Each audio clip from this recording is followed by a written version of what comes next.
Welcome to MF Garza Law Firm, helping injured victims, one Texan at a time.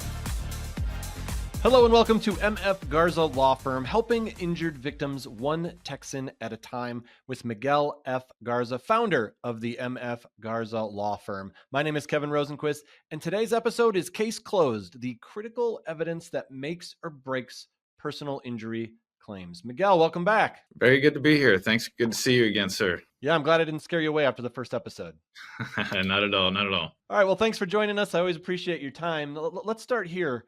Can you walk us through the types of evidence that are most critical in building a successful personal injury case? Sure. That's a great question. And, there's no set guidelines as far as what critical evidence, is out there, but there are a lot of common ones. And, some things when you discover some evidence where you need to go and try to find more by other means, like issuing a subpoena or whatnot. But as far as the evidence here, obviously we want to get photos and videos of, the scene of the incident, the parties involved, if possible, and any potential witnesses that might be available too, because witnesses are very important to a case because they typically have no dog in this fight and they just give their honest opinion about things. Getting crash reports or information from the investigating law enforcement agency. And the police officers usually do a great job at documenting, any and all information relevant to the investigation. So definitely getting those police reports. And one thing I always tell clients is always call the police. I don't care how injured you are or if it's just extremely minor. It's always good to have a third party there, because it's been plenty of times where the defendant driver, the at-fault driver specifically, tells my client one thing, and then they go and tell their insurance company a completely different thing, and then they deny the claim, and then they have to go and hire somebody like myself to file a lawsuit, and then kind of flood the courts as well with more litigation when they simply would just be honest and, take responsibility for their action. A few things, is making sure that you see the right medical providers.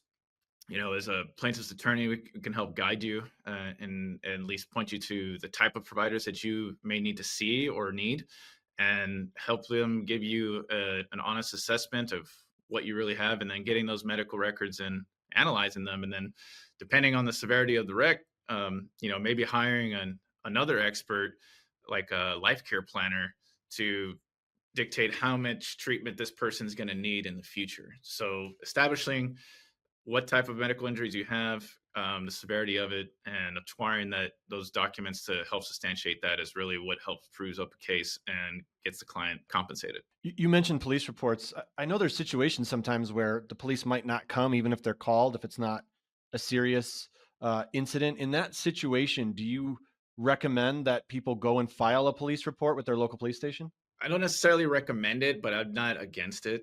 Yeah. In that scenario, it's really just a statement from one driver. It doesn't encompass what the other person has to say or what their opinions may be or what somebody else may say.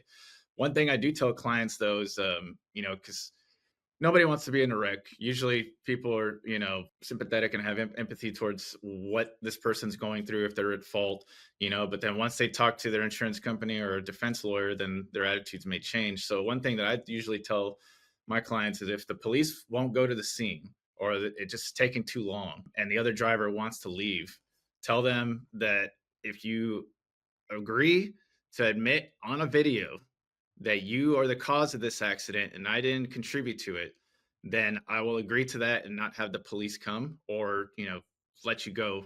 But make sure to get some evidence to establish that they're admitting responsibility and that they're responsible for it. That's what I usually tell clients. When it comes to witness statements, how do you ensure everything's properly documented and presented in court? Because it's so chaos at an accident scene.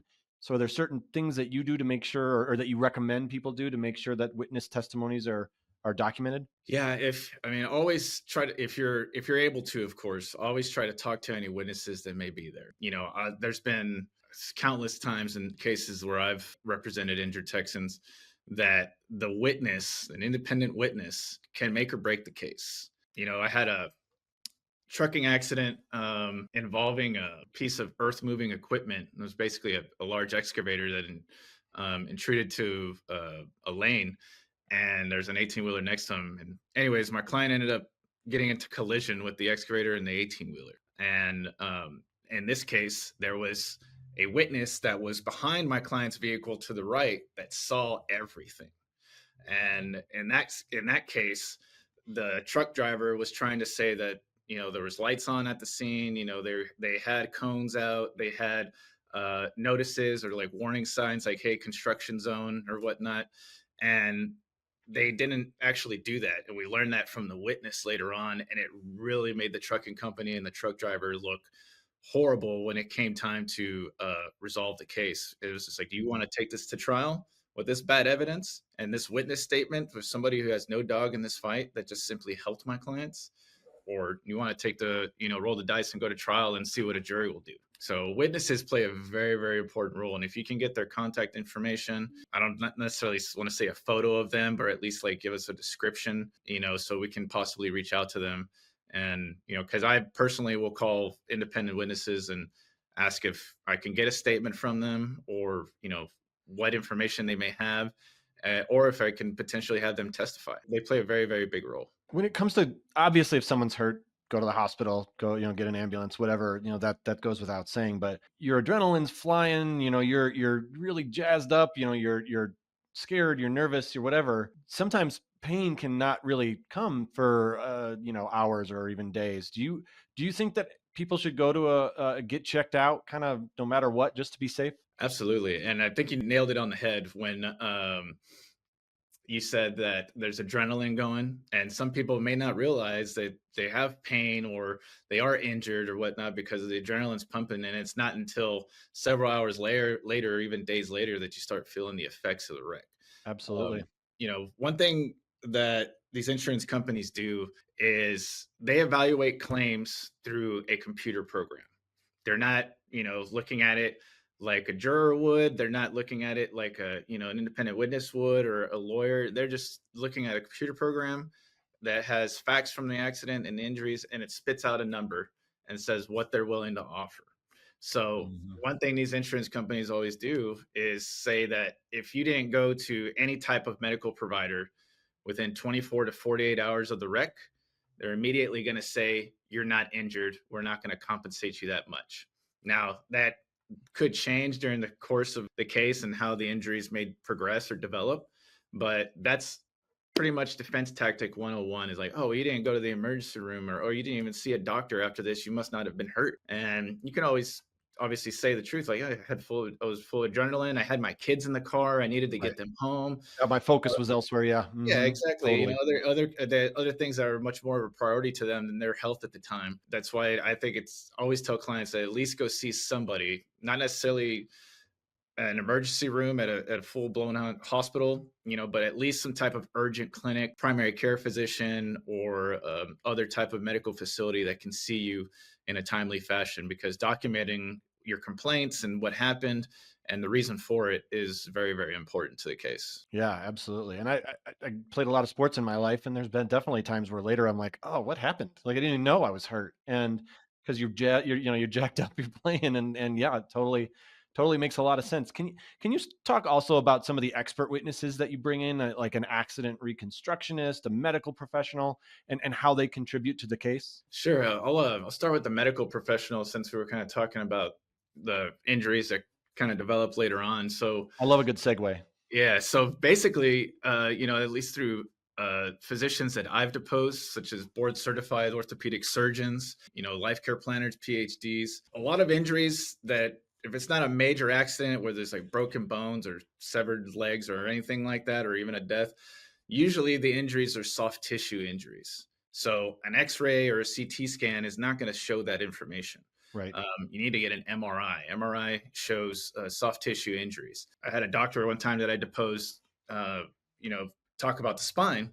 He's a spine specialist, and there's I forget how many discs. There's 30 discs, I believe, in over 30 discs in the spine vertebrae, and each one of those discs is like a jelly donut, right? And when you get whiplash, the bones press on the donut, so to speak, and that jelly comes out. And as a result of that jelly coming out, that's basically a bulged disc or a herniated disc, and it starts impinging on your nerves, which causes pain into your shoulders, your arms, or your lower extremities, wherever the injury may be. And those herniations don't come up immediately. It's days, weeks, or even months later on that those images and those injuries will be obvious through an MRI. And having these qualified doctors to obtain that information up front is very, very important, because some doctors are hesitant, like they don't want to deal with a car wreck case or car wreck injuries because they might be subject to subpoena or have to go to trial. But there's also a lot of very helpful and very qualified physicians that are willing to step out on a limb for their patients and say what needs to be done and tell them exactly what they're experiencing in their professional opinion. Yeah. Accident reconstructionist is a pretty big one, especially in trucking cases. They're basically civil engineers, highway traffic safety engineers, and reconstructionists. They'll come in and take digital scans of the entire scene, the vehicles involved. They'll try to download things, data from like the ECM module, also known as a black box, or an ABS module, the anti-lock braking system module. And they'll go and get that information and be able to give us an analysis of based on the data they collected and looking at the points of impact, the delta V as far as what the velocity and where the point of impact was, and really just completely recreate how the accident occurred after getting all that data, and then also reviewing things like depositions of the truck driver, the safety coordinator, and other witnesses. And they play a very, very big role. And they're, a lot of them are very, very talented and can really make or break a case too when you have a very substantial cause of action. Yeah, it's kind of a cool thought. Or I'm not trying to downplay any sort of accident, but to be that kind of an accident reconstruction specialist, just it seems like a kind of a cool thing to be able to piece all that together. Yeah, it's interesting, man. It's definitely a big industry, in the plaintiff's world and, in the personal injury world, because, if you don't get the evidence in a sufficient time, then it's going to possibly be destroyed. And these accident reconstructionist engineers really help acquire all that relevant data to really help prove up a case. We could probably do a whole episode on this, and maybe we should, but social media, how have you seen that come into play with personal injury cases? Whew.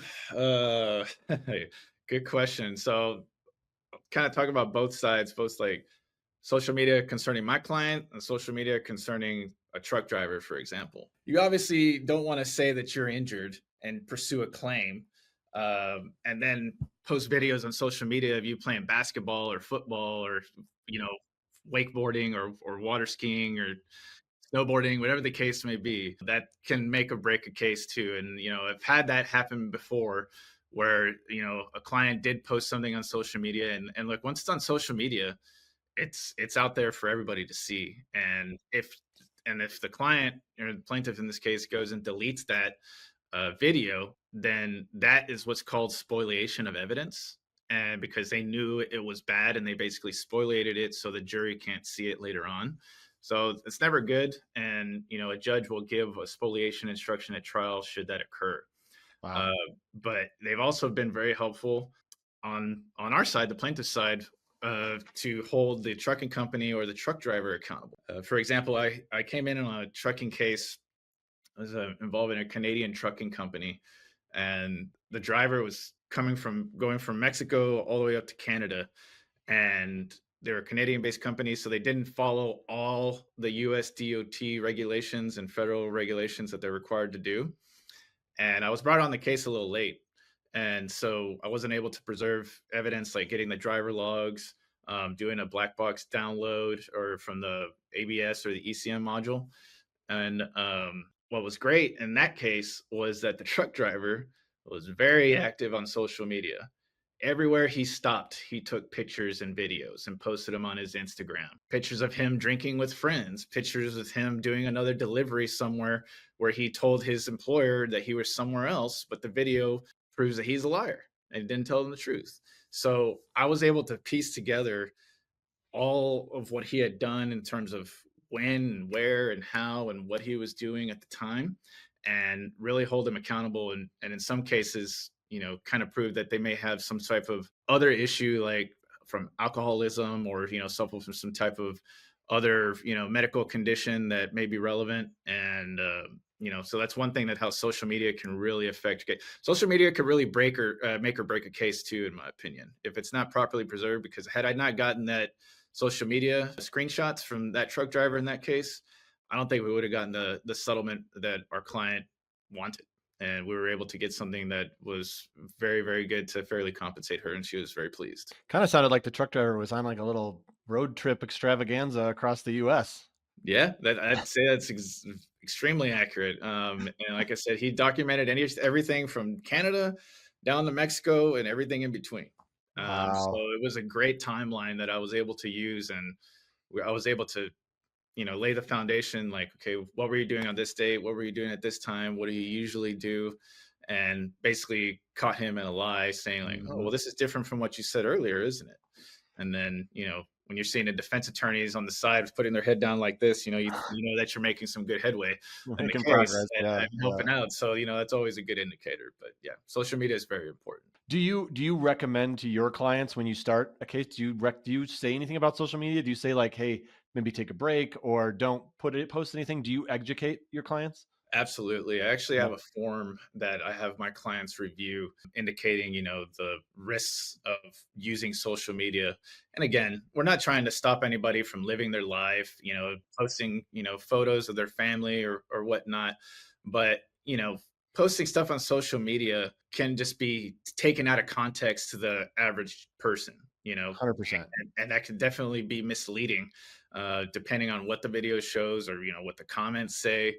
And so I typically tell my clients, like, look, you want to post whatever you want, that's fine. Just don't post anything about the wreck, Mhm. what your injuries are or whatnot, because, defense tactics 101 is any typical insurance company or defense attorney is going to go hire a medical expert, usually some type of doctor or an orthopedic specialist.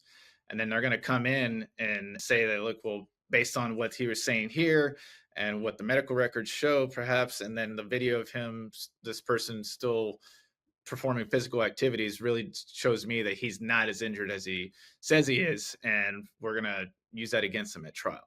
So definitely want to try to avoid posting anything like that, because it could always be taken out of context. Yeah, I would almost just like shut it down for a while just in case, because you're right. Anything can be taken out of context. I mean, we all know that from texting to social media to emails. Absolutely, Yeah. absolutely. All right. Well, thanks for tuning in to MF Garza Law Firm, helping injured victims one Texan at a time with Miguel F. Garza. To connect with Miguel and his team, head to mfgarzalaw.com and please like and subscribe to our channel. We appreciate you watching our podcast. So, Miguel, I appreciate you being here. Really enjoyed the conversation. Thanks so much for your time. Me too, Kevin. Thank you, and thank you, everybody. We appreciate it. And should you ever need anything, just feel free to give us a call. All right, you take care. All right. Thanks. Thanks for watching. Be sure to hit that like and subscribe button and leave us a review in the comments.